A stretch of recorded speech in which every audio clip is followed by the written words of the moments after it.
pray for Chris as he comes up this morning, Lord, to talk about friendship. That you created us, Lord, as relational people to be friends with each other, to explore deep relationships, as well as having a deep relationship with you, Lord. I pray that you'll help us to redefine what that means this morning as Chris talks to us and explains to us the depth that friendship can have. In your mighty name, amen. So please be seated. Thank you, team. Kia ora, Happy New Year, everyone. I hope you all had a good Christmas and New Year break. Some of us have been back to work for a couple of weeks, yeah? Others are dreading that tomorrow. Cool, fun times. Maybe you caught up with some TV over the Christmas break. I know we did. Anybody watch this over the Christmas break? The final season of Stranger Things. It's not for everyone, I give you that. Look, Stranger Things, if you haven't seen it, it's a TV series across 5 seasons now that focuses on these kids in the 80s. And it's very well produced. So for me, as a kid from the 80s, it's very nostalgic. It does have some strong themes in there. It's got themes of the paranormal, the horror, a bit of sci-fi. I don't remember there being quite so many monsters in the 80s as there seem to have been. Maybe I wasn't paying attention. And yeah, there are some quite dark themes in there, so please, viewer discretion if you're going to choose to watch that. And in my opinion, never really reached the heights of season 1. It just kind of drifted after that, in my humble opinion. But despite all of those dark themes, at its heart, Stranger Things is about friendship. And the series was at its best when those friendships were to the fore. And there's 2 types of friendships that are presented in Stranger Things. The first one is those kids who grew up together. These kids grew up together playing Dungeons and Dragons in their mum's basement, and they just bonded over a shared joy of fantasy and imagination and adventure. And that was the root of their friendship as kids. And then there are other friendships in Stranger Things, where 2 unlikely characters from completely different backgrounds who you would not expect to be friends are thrown together in the course of adversity to defeat monsters in this case. And some cool friendships are formed. And again, that dynamic, exploring that dynamic in this series is one of the best moments of the series. And so it is with us. We have friendships that are formed in childhood, and we have friendships that are formed later on in life. We have friendships that are formed over a shared love of something, like Dungeons and Dragons or stamp collecting or aeroplanes. And we have some friendships which are formed through adversity, like in the workplace, in a horrible office with a terrible boss, and you unite in adversity against the man. There's both types of friendship. Yeah, I know. Good luck tomorrow, everyone. But that's very, very timely, because never has friendship been more important than it is today. Never been more important. In 2021, a study in America, in the wake of COVID, found that 1 in 7 men and 1 in 10 women had no close friends at all. In 2023, the US Surgeon General, so the highest health officer in America, published a report in which he declared a loneliness epidemic. There's a disease of loneliness throughout our culture. And in the same year, a study closer to home found that 32% of Australians, so 1 in 3, were lonely, with the highest rate of loneliness being amongst those people in their early 20s. And those statistics are repeated in New Zealand. So never has friendship been more important, because we live in an individualistic culture which says you must be self-sufficient and you must do it on your own. We live in a culture where we are busier than ever before, spending more and more time at work or working. We live in a culture where most of our communication is through technology. Even team meetings, even calls with our family is through a screen. And we live in a culture where there are more and more single-person homes than ever before. And I know from experience that you could come here every week and sit there surrounded by 200 people, talk to them at the end, and go home feeling totally alone. So look around you, because there will be some people feeling that today. Today we're continuing our series on people, and we're focusing on the character of Jonathan. Now, Jonathan appears in the book of 1 Samuel. He is the son of King Saul, the first king of Israel, but mostly he appears, and we see him mostly through his friendship with David, who ultimately becomes the second king of Israel. And we can learn a lot about how to be friends today through exploring the friendship of Jonathan and David, which we're going to do today. We will be dipping in and out of a few different parts of 1 Samuel today, but everything you need to know will be on the screen, so don't worry about ruffling through pages in your Bible to find it. And I would encourage you to take time to read through this story for yourself. Don't take my word for it, but see what God's word says about these characters. But for now, we'll jump into it. Jonathan first pops up in 1 Samuel chapter 13. He is a leader in King Saul's army, and you see him winning battles for Israel. And the first time the story really focuses on him is chapter 14. In this chapter, we find Israel and the Philistines are at war, as they often are.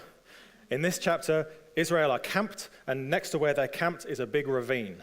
It's a big cliff down and a big cliff up on the other side. And on the other side of the ravine is camped the Philistines. So that's the situation as we pick up the story in chapter 14. One day, Jonathan, the son of Saul, said to the young man who carried his armor, "Come, let us go over to the Philistine garrison on the other side." But he did not tell his father. Jonathan said to the young man who carried his armor, "Come, let us go over to the garrison of these uncircumcised. It may be that the Lord will work for us, for nothing can hinder the Lord from saving by many or by few." And his armor-bearer said to him, "Do all that is in your heart. Do as you wish. Behold, I am with you, heart and soul." So Jonathan and his armor-bearer, just the two of them, they don't tell anyone, but they decide to go down the ravine, up the other side, through the rocks and the thorns, to see what God's going to do in the Philistine army. They get there to the Philistine camp. They meet a guard who invites them closer. They kill the guard, and in total they kill about 20 people, carving a furrow through the Philistine camp. The Philistines don't know what's going on, and the Lord throws the whole Philistine army into a panic. And they don't know what's going on. They think they're being attacked, because the Lord loves to save with just a few people. Meanwhile, back in the Israelite camp, King Saul is with the priest. He's consulting God as to what he should do. They hear this uproar in the Philistine camp, and they decided to charge over there. There's a big battle, and Israel wins the day, and a big victory is won. And in this moment, I think we see a lot about the character of Jonathan. What we see here is a guy who is proactive. He's courageous, he's valiant, he's a man of action. He goes, "I want to go and see what God's going to do. I'm going to take it to the Philistines, even just the two of us." And he doesn't tell his father or anybody else, which is really interesting. Jonathan is the eldest son of King Saul. Now, at this time, they didn't have a formal succession line where Jonathan would naturally become king when Saul died. But as the eldest son, he would have inherited, he would have reckoned he would have had a good crack at being king when his time came. And I wonder whether a little bit of this is him trying to prove himself, trying to show himself to be the great leader and be proactive and bold and courageous. But he does so with full confidence in the Lord and full faith in the Lord that I'm going to go over there and see what God's going to do. He is a great leader, and notice as well, he has his own encourager with him, his armor-bearer, his apprentice, his friend, who says, "Do as you wish, because I am with you, heart and soul. Go for it, because I am with you." So that's the first time we see Jonathan. After this, Jonathan drops out of the narrative for a few chapters, and things change. In chapter 15, we read that the Lord rejects Saul as the king of Israel. So Saul is a rash man, and we've heard from Mark how he's all over the place, flips from one thing to the other. Sometimes he seems to be trusting God, other times he tries to take things into his own hands, and ultimately he disobeys God, and God rejects Saul as king. Instead, in chapter 16, we read how the Lord anoints David as king in Saul's place. David is a shepherd boy, the youngest of 8, and the prophet Samuel goes out to find David to anoint him as king, and the Spirit of the Lord comes on David instead of Saul. Because the Spirit of the Lord has left Saul, Saul is now in greater turmoil than ever. He's tormented by an evil spirit, and so Saul's servants are looking for a musician who can come and play music and sing songs when Saul is in turmoil to heal him and to calm him. Somebody remembers David and says, "Oh, I saw this musician out in the fields. Bring him over." And so David comes to the king's court, and that's the first time that he meets Saul. Then we have the famous story where David kills Goliath. So again, you've got the Israel army lining up here. You've got the Philistine army lining up here. The Philistines send out their great champion day after day, Goliath, this giant of a man with massive weapons, to taunt the Israelite army. Who amongst you can challenge me? I dare you. And as we know, eventually, David comes out full of faith in God. He fells Goliath with a stone from his sling. He runs over to Goliath with Goliath's sword, chops off his head, and wins a big victory for Israel. This is the moment where Jonathan appears again. And what we're going to read in chapter 18 is immediately after David has killed Goliath and won this great victory. And David has been speaking to King Saul. Chapter 18. As soon as David had finished speaking to Saul, the soul of Jonathan was knit to the soul of David, and Jonathan loved him as his own soul. And Saul took David that day, and would not let him return to his father's house. Then Jonathan made a covenant with David because he loved him as his own soul. And Jonathan stripped himself of the robe that was on him and gave it to David, and his armor, and even his sword, and his bow, and his belt. And my axe, for the Lord of the Rings fans out there. This is remarkable. Jonathan's come back in the story now, and something's changed. Jonathan, I think, would have seen David in the court playing music for his father. But Jonathan has seen something in the way the Lord was with David in the victory over Goliath, and something has changed. And Jonathan loves David as his own soul, and immediately in that moment, his role changes. From this point onward, Jonathan goes from being the courageous number one guy to the number two to David. He becomes the encourager. And it's interesting here as well. We read how Jonathan stripped himself of the robe that was on him and gave it to David, maybe signifying the kingship passing. We don't know if Jonathan was aware of that, but he's seen something in David and the victory over Goliath, and he gives his robe to David. And he also gives David his weapons and his armor. Now, this is significant as well.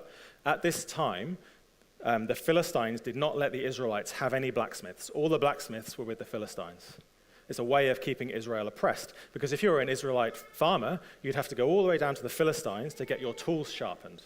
And we're told in the Bible that amongst Israel there were no iron weapons, except for Saul and Jonathan. They were the only two who had weapons, and Jonathan is giving his armor and his weapons to David. So that's significant. And this moment, an unlikely friendship is formed. These are two guys from different backgrounds.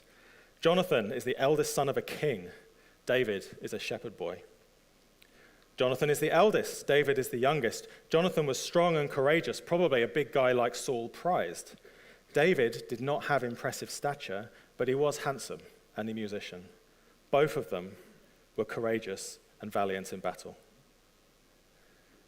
An unlikely friendship was formed. From this moment, David was very, very successful wherever he went. The Lord gave David victory in battle, and the more success he had, the more the people loved David, and the more Saul was jealous of David. Time and time again, Saul tries to kill David. He even at one point asks Jonathan to kill David. Jonathan, of course, loves David, so refuses to, and intercedes for David, and manages to persuade Saul in that moment not to have him killed. And I think Jonathan, through most of his life, lived with this conflict of love for his father versus love for his friend, who were always in conflict with each other. Saul even tries to control David by marrying him off to his daughter. So now, Jonathan and David are brothers-in-law, even closely united than they were before.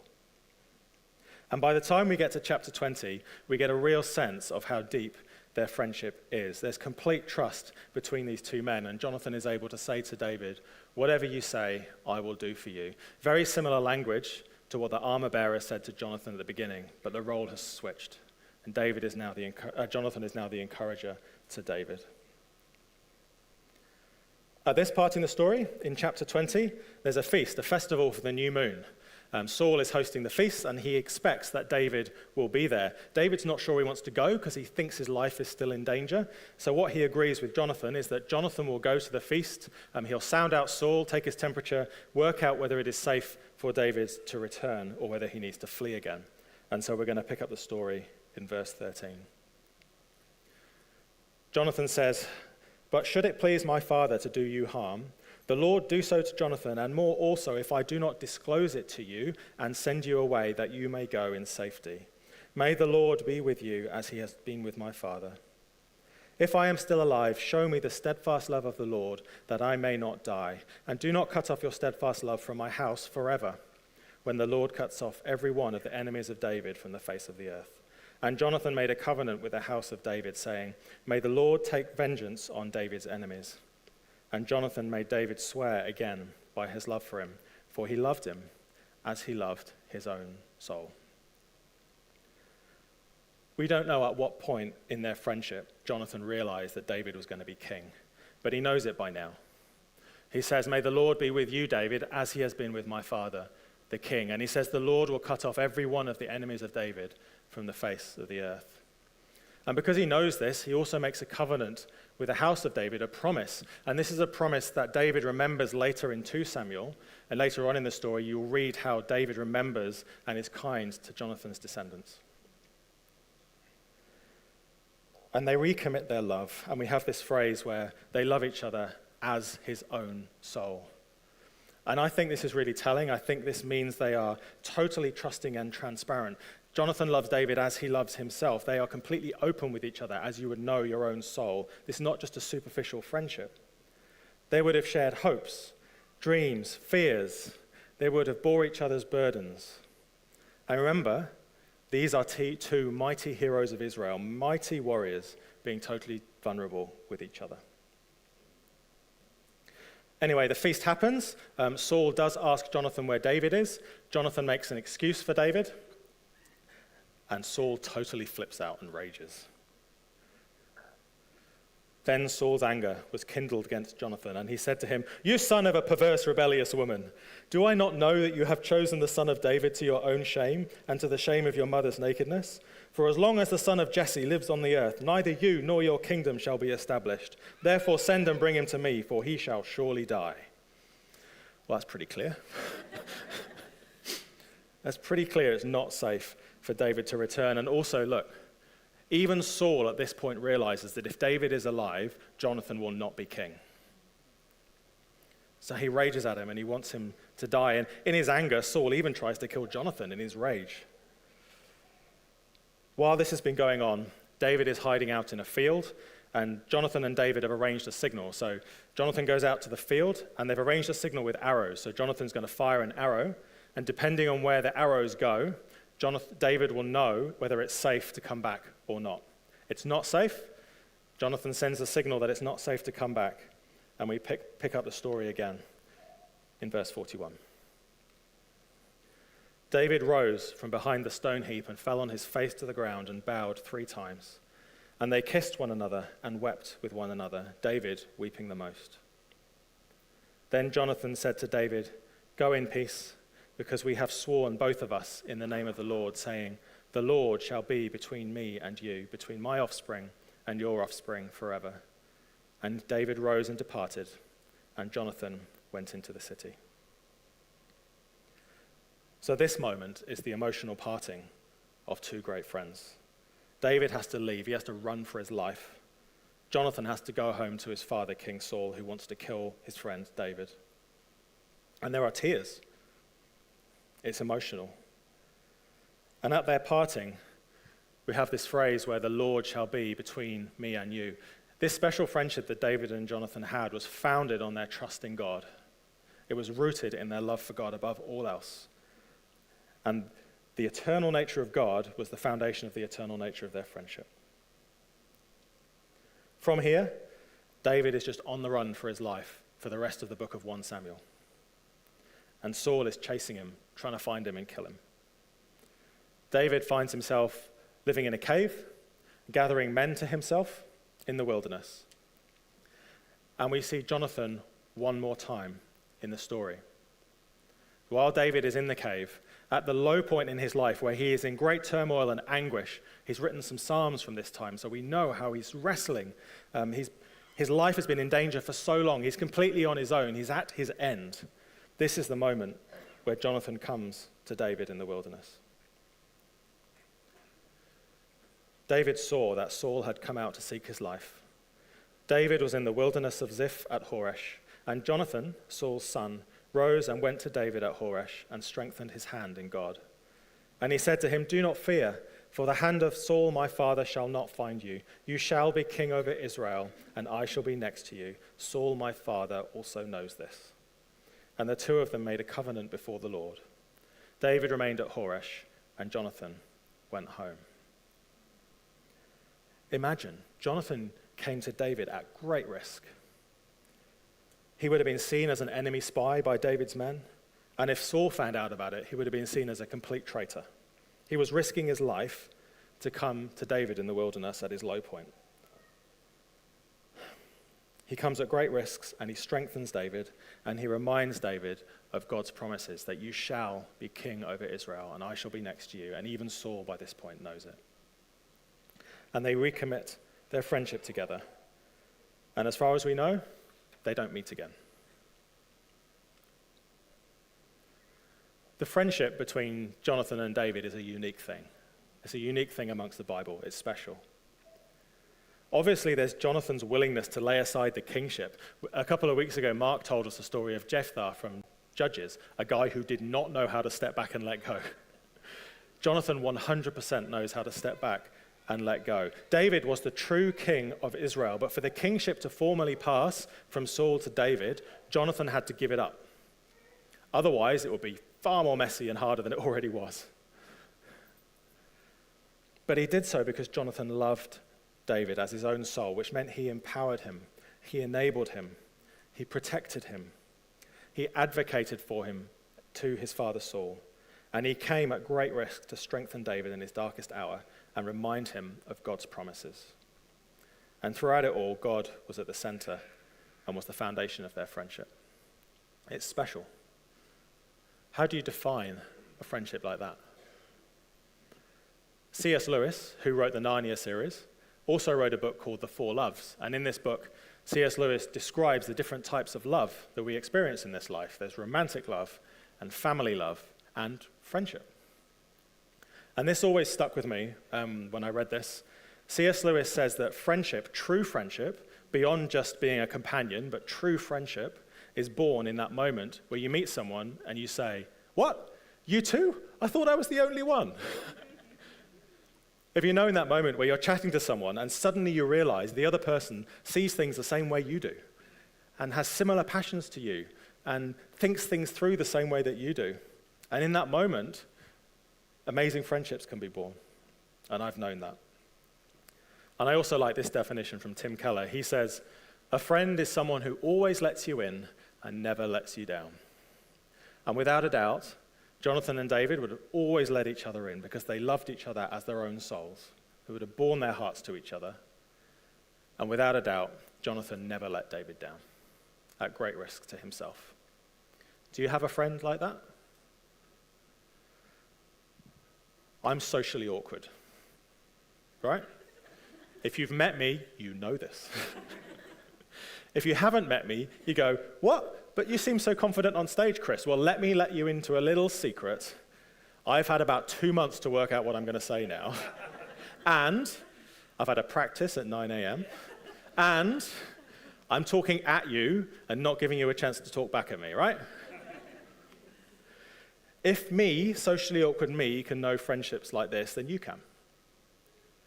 A couple come to mind in particular.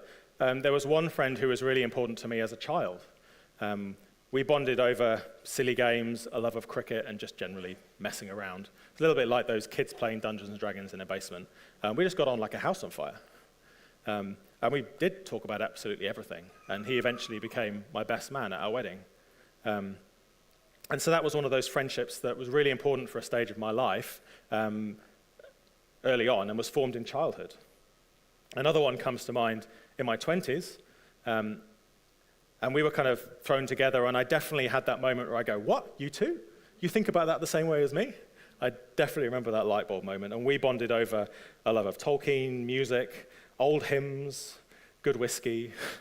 Both of us were kind of sad, melancholy type souls, and so we liked wallowing in life together. And look, both of those friendships were invaluable to me. I haven't spoken to either of those guys for years. One, probably not for 15 years, I reckon. That's okay. If we ever met up again, I'm sure we would just pick up where we left off. And then even more recently, I've been fortunate enough to have a friend who is actually quite different to me, I think. I think we see life differently. But he sat with me through some really dark times and listened to me and challenged me and encouraged me through those. And the foundation of all of those friendships, which have been special to me at different times, has been God. We all shared a faith in Jesus in our own way. And we had that sense of God will always be between you and me, even when we part. And of course, before you ask, yes, I have this friendship in my marriage too. Have you noticed in the story of Jonathan how several times they talk about forming a covenant together, like a contractual commitment underpinned their friendship? Now, we don't really understand that in a friendship sense these days. I think the closest thing we have to a covenant relationship is marriage. It's that contractual commitment together, that promise before God that we make until death that puts obligations on both of us. But I think marriage is different to friendship, because after all, where are you going to go to complain about your wife or your husband? And it's really interesting that C.S. Lewis also distinguishes between romantic love and friendship, and that they're two different things. Bear with me, C.S. Lewis says this: lovers are normally face-to-face, absorbed in each other. Friends are side-by-side, absorbed in a common interest. And I think that pictures a really helpful distinction, that romantic love is about people being absorbed in each other, loving each other, what's good for you, what do you need, serving each other, and that's the source of romantic love. Whereas friendships, you're kind of like, you're side by side, you're focusing on a passion or a shared purpose or a mission, and that's how friendship is born. So they are different. I think friendship should be a part of marriage. So those of you who are married, is it like a friendship as well? But marriage is more, and that's a whole other sermon. I haven't got time for that. But I'm really pleased that Nikki shared about 1 Corinthians 13 earlier, because that passage of Paul talking about love that we share about in weddings so often is absolutely applicable to friendship too. Love is patient, love is kind, it does not boast, it bears all things. Throughout his life, Jonathan navigated his relationship with his family and his friend and fulfilled his commitments to both. Ultimately, Jonathan died at his father's side in battle. When David heard about Jonathan's death, this is what he said in 2 Samuel. How the mighty have fallen in the midst of the battle. Jonathan lies slain on your high places. I am distressed for you, my brother Jonathan. Very pleasant have you been to me. Your love to me was extraordinary, surpassing the love of women. How do you respond to that? How does that sit with you? David is saying his love, his friendship love with Jonathan, was greater than a romantic love with women. In our world, in our culture today, I don't think we've got a category for this type of friendship. I don't think our culture can understand it. Our culture tries to sexualize everything. Just look at our adverts and our language. It doesn't understand how friendship like this can exist, particularly between two men. One of the best representations I've seen is probably Lord of the Rings, but remember, that was written 90 years ago and came out of the First World War. Maybe Band of Brothers is another one. But most of the friendships that you will see on TV and movies are superficial, and very rarely will you ever see two men crying together. But in ancient times, hundreds of years ago, they would have understood friendship as the greatest and the highest of loves, even more than romantic love, because it's not driven by emotions or biology, and it's not driven by being in a family together, so you have to, there's an obligation. It takes choice and intention to be friends with someone and to commit to each other as deeply as Jonathan and David did. Marriages will end. Jesus is very explicit that marriages will not exist in eternity. But if you are a Christian today, your friendships with other Christians, built on the foundation of God, will exist forever. God-centered friendships will continue forever, including with your spouse. You may not see your friends for 1,000 years, and then you'll bump into each other and pick off exactly where you left off. Everyone else will be wondering what's going on. What does this all mean for us? A friendship like these two guys is a rare thing, but we can all intentionally lift each other up and remind each other of the promises of God. Maybe you've spent most of this time thinking, I wish I had a friend like Jonathan. But you are not David in this story. You are Jonathan in this story. Can you be a friend like Jonathan to someone in 2026? Be open. Seek God. Ask him. See who he brings across your path. And maybe you'll have that light bulb moment of, what? You too? I thought I was the only one. Friends don't always agree. They challenge each other. Ask for a friend like that, because you're not meant to be alone. Yes, I'm going to tell you that Jesus is your friend. Before I get to that, it's important that you have friends here. You're not meant to do life on your own. So what about Jesus then? Well, Jesus gave up his throne in heaven and came to earth and ultimately inherited the kingship from David. And he came down to us. We were a different class to Jesus. He was God. But he chose to side with us against his Father. God's wrath was against us, like Saul's wrath was against David. Jesus came to side with us, like Jonathan came to side with David. He identified with us. He took our sin on himself, was rejected and punished by his Father, and he advocated to his Father for us, just like Jonathan did. And in Jesus' death, in that very act, he reconciled us back to God. Jesus himself said this, greater love has no one than this, that someone lay down his life for his friends. Jonathan did that for David, and Jesus did that for his friends. And he called his disciples his friends. No longer do I call you servants, for the servant does not know what his master is doing, but I have called you friends. For all that I have heard from my Father, I have made known to you. These disciples that he's had, these 12 guys, they were his friends, and he had close friends in that group, especially John, who wrote these words. They would have had open relationship. They would have shared their dreams and their struggles. They would have borne with each other in the dark times. And Jesus calls them friends. Their creator called them friends. And he calls us friends if we will put our trust in him. If we do, he will be all in. He will always let us in and never let us down. Will you let him in? If you do let Jesus in, you can have that amazing intimacy where we are one in heart, where our passions and our spirits are identified with Jesus's. Do you know him as a friend? Or do you just know him as words from a book? Because you can know him as a friend, and that is so precious. Friendship like Jonathan's is a rare thing. It's unique amongst the Bible. It's something to aspire to and ask for. But know this, in Jesus, you have this friendship now. You can't see him, but he's Emmanuel, God with us. You can put your trust in him, and he will always let you in and never let you down. And more than that, Jesus gave us his Spirit to live within us if you're a Christian today. And by the Spirit, you have Christ in you, a friend who is closer than a brother, who will always accept you as you are and will always listen. Can you get the band back, please? I just want to finish with a challenge. After everything we've learnt about the friendship between Jonathan and David, what do we do with it? Firstly, who could you be that friend for?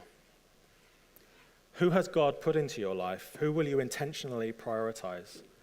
And maybe you'll have that light bulb moment of, what, you too? And a deeper friendship will be born. What about your current friends or your spouse? Do you always let them in? Do you never let them down?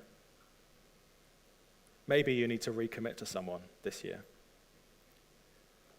And thirdly and finally, how will you prioritize friendship with Jesus this year? Because you can have that friend relationship with Jesus. It's not just going through the motions. So will you intentionally give time to prioritize that friendship with Jesus in 2026?